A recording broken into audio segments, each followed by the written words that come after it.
Bueno, eu creo que foi moi claro o ministro de Industria cando dixo que ni máis ni menos que se trata dunha industria e, polo tanto, que ten solicitada unha axuda a través dos PERTES de decarbonización, que os técnicos, e repetimos, os técnicos están avaliando esa solicitude que, como saben vostedes, vai en concurrencia competitiva e se efectivamente, finalmente, acada esa puntuación precisa, pois, efectivamente, como calquera outro tipo de industria, pois, otorgaráselle as axudas que poidan corresponderlle. Por lo tanto, eu creo que está sendo prudente, estamos analizando non só a declaración de impacto ambiental, sino que está analizando o resto da documentación. Por lo tanto,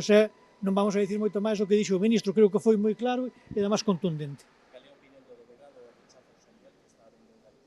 A opinión do delegado é que o Goberno o que ten que facer é, unha vez solicitada por parte dunha industria ese tipo de axudas, o Goberno ten que axustar as súas actuacións conforme á legalidade vixente. Por lo tanto, son os técnicos dos ministerios os que van a determinar, efectivamente, si vai a formar parte desas subvencións que poidan darse ou desas axudas a través do PERTE. Por lo tanto, o delegado non pode ter en este caso unha opinión personal, ten a opinión do delegado do Goberno que coincide plenamente ao 100% ca opinión do ministro de Industria.